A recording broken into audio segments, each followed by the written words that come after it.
आज हम पढ़ेंगे क्लास 10 ज्योग्राफी का चैप्टर 1 रिसोर्सेज एंड डेवलपमेंट। सबसे पहले है रिसोर्सेज। रिसोर्सेज क्या होता है?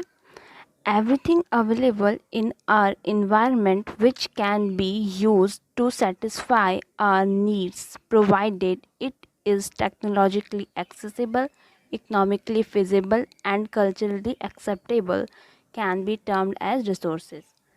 मतलब हर वो चीज़ जो हमारे इन्वायरमेंट में है और जिसे हम यूज़ कर सकते हैं अपनी नीड को सेटिस्फाई करने के लिए, उसे हम रिसोर्सेज बोल लेंगे। उसके साथ में ही कुछ कंडीशंस हैं। It is technologically accessible. Technologically accessible यानी कि हम उसे टेक्नोलॉजी के ज़रिए एक्सेस कर सकते हैं। ठीक है, टेक्नोलॉजिकली एक्सेसिबल मतलब हम उसे टेक्नोलॉजी के ज़रिए एक्सेस कर सकते हैं। साथ ही साथ वो इकोनॉमिकली फिजिबल होना चाहिए। इकोनॉमिकली फिजिबल मतलब हमारे लिए वो प्रॉफिटेबल होना चाहिए। जैसे अगर हम कोल माइनिंग कर रहे हैं और कोल माइनिंग हम 110 रुपीज़ का हमारा उसमें कॉस्ट जा रहा है और वहीं हमें यूटिलाइजेशन मिल रहा है या फिर जो हमें प्रॉफिट मिल रहा है उस रिसोर्सेज से, वो क्या हो रहा है, वो सिर्फ 100 रुपीज़ का हो रहा है। तो हमारा ये रिसोर्स क्या है, इकोनॉमिकली फिजिबल नहीं है। इसलिए हम रिसोर्सेज एक तरह से नहीं बोल सकते हैं। वहीं अगर दूसरी तरफ अगर हमारा 100 रुपये का कॉस्ट है और 110 रुपीज़ का हमें प्रॉफिट हो रहा है या हमें उस रिसोर्सेज से यूटिलाइजेशन मिल रहा है, तो हम उसे रिसोर्स बोल सकते हैं। साथ ही साथ में रिसोर्स के से और क्या कंडीशन है, कल्चरली एक्सेप्टेबल होना चाहिए।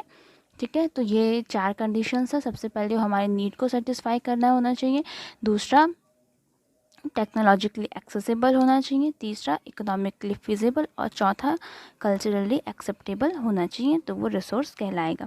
अब ये ज़रूरी तो नहीं है कि जो हमें इन्वायरमेंट में चीज़ मिल रही है उसे हम डायरेक्टली यूज़ कर सकें।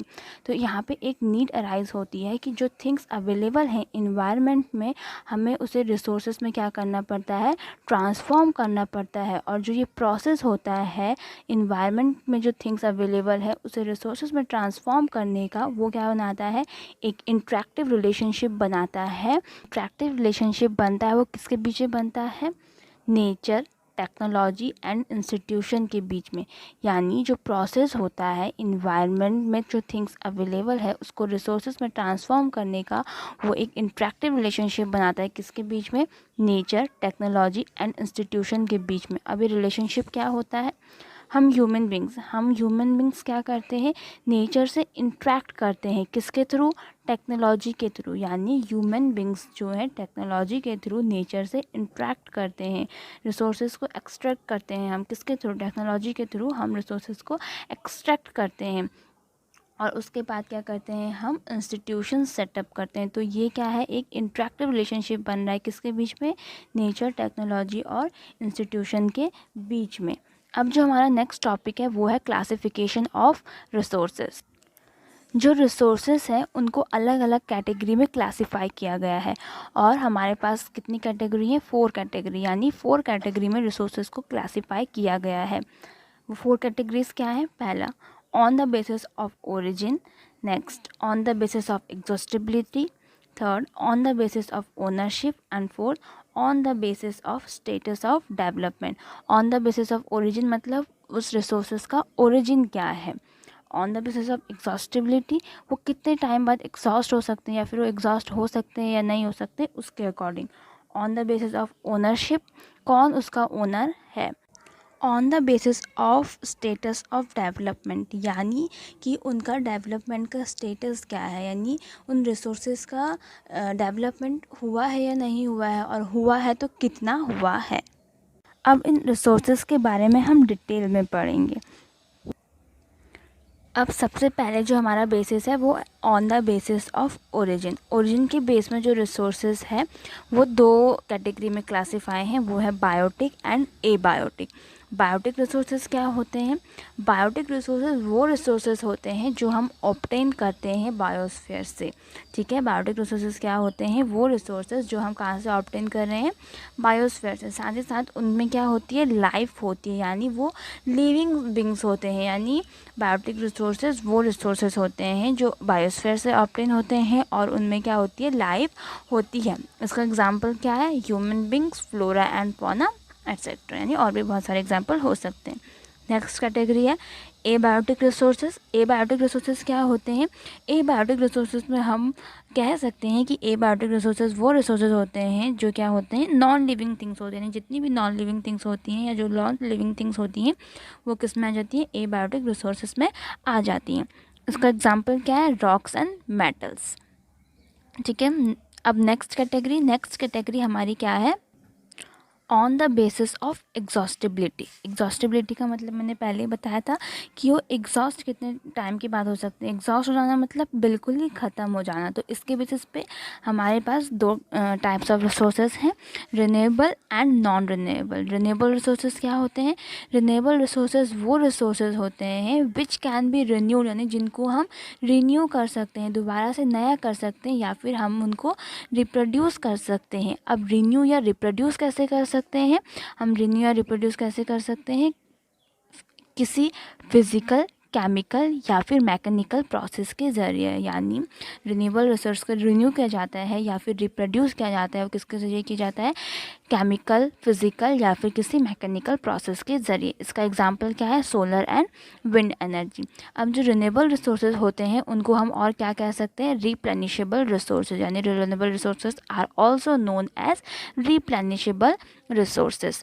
नेक्स्ट है non renewable resources. Non renewable resources वो रिसोर्सेज होते हैं जो कि एक बहुत ही लंबा टाइम लेते हैं अपने फॉर्मेशन के लिए। जैसे कि जो फॉसिल फ्यूल्स का लेते हैं, मिलियंस ऑफ ईयर लेते हैं प्रोड्यूस होने के लिए। तो नॉन रिन्यूएबल रिसोर्सेज क्या लेते हैं होते हैं? जो टेक करते हैं मिलियंस ऑफ ईयर। अब किसके लिए मिलियंस ऑफ ईयर टेक करते हैं? अपने फॉर्मेशन के लिए। उन्हीं को हम नॉन रिन्यूएबल रिसोर्सेज बोलते हैं। नेक्स्ट कैटेगरी है हमारी on the basis of ownership. Ownership का मतलब कौन उसका ओनर है। ओनरशिप के बेसिस पे रिसोर्सेज जो हैं 4 टाइप्स के हैं। उनमें से फर्स्ट रिसोर्सेज क्या है? Individual resources. इंडिविजुअल रिसोर्सेज क्या होते हैं? इंडिविजुअल रिसोर्सेज वो होते हैं जिसका एक पर्टिकुलर ओनर होता है। यानी इंडिविजुअल रिसोर्सेज क्या होते हैं? कोई पर्सन प्राइवेटली ओन करता है। इसके एग्जाम्पल हम चाहें तो 2 तरह से ले सकते हैं, अर्बन एरियाज़ का और रूरल एरियाज़ का। अर्बन एरियाज़ में जैसे जो हमारे प्लॉट्स होते हैं या फिर जो हमारे हाउसेज होते हैं या फिर और भी जो प्रॉपर्टी होती है वो क्या होती है? किसी एक पर्टिकुलर इंसान के नाम से रजिस्टर होती है, यानी कोई एक पर्सन उसका ओनर होता है। वहीं रूरल एरियाज़ का example plantation and pasture lands. अब हमारा जो नेक्स्ट टाइप है वो है community own resources. Community own resources कौन से रिसोर्सेज होते हैं?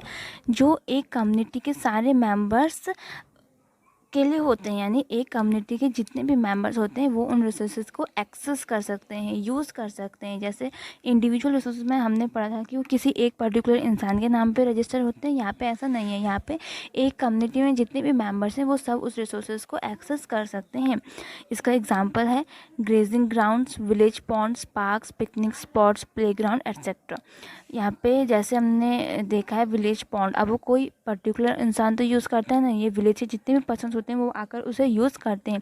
वहीं प्ले ग्राउंड्स होते हैं, प्ले ग्राउंड्स में कोई एक पर्टिकुलर इंसान तो जाता नहीं है खेलने, वहाँ पे क्या होते हैं कोई भी जा सकते हैं। वैसे picnic spots and grazing grounds. Next जो टाइप है वो है हमारा नेशनल रिसोर्सेज। नेशनल रिसोर्सेज क्या होते हैं? एक कंट्री के जोग्राफिकल बाउंड्री के अंडर जो भी रिसोर्सेज आते हैं उनको हम क्या बोलते हैं? नेशनल रिसोर्सेज बोलते हैं। जैसे इंडिया एक कंट्री है, अब इंडिया की बाउंड्री के अंदर जितने भी रिसोर्सेज आएंगे वो क्या होंगे? इंडिया के होंगे, यानी वो इंडिया से बिलोंग करते होंगे, तो वो क्या है? नेशनल रिसोर्सेज हैं। इसमें हम ऐसे एग्जाम्पल ले सकते हैं रोड्स, रेलवेज़, फॉरेस्ट। जो इंडिया की जोग्राफिकल बाउंड्री के अंदर जितनी भी रोड्स हैं, जो भी रेलवेज़ हैं या जितने भी फॉरेस्ट हैं वो क्या है? सारे नेशनल रिसोर्सेज हैं। किस नेशन के रिसोर्सेज हैं? वो इंडिया की रिसोर्सेज हैं। ये तो लैंड की बात हो गई।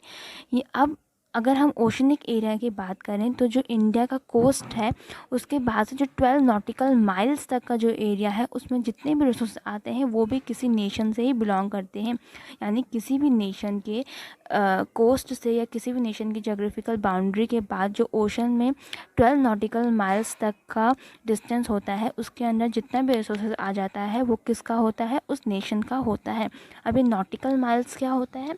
जैसे डिस्टेंस मेजर करने के लिए किलोमीटर, मीटर अलग अलग मेज़रमेंट्स होते हैं, वैसे ही ओशन में डिस्टेंस मेज़र करने के लिए क्या होता है, ये नॉटिकल माइल्स होता है। यानी डिस्टेंस अगर हमको ओशन में मेज़र करना है तो वहाँ पे कौन सा मेज़रमेंट होता है, नॉटिकल माइल्स होता है।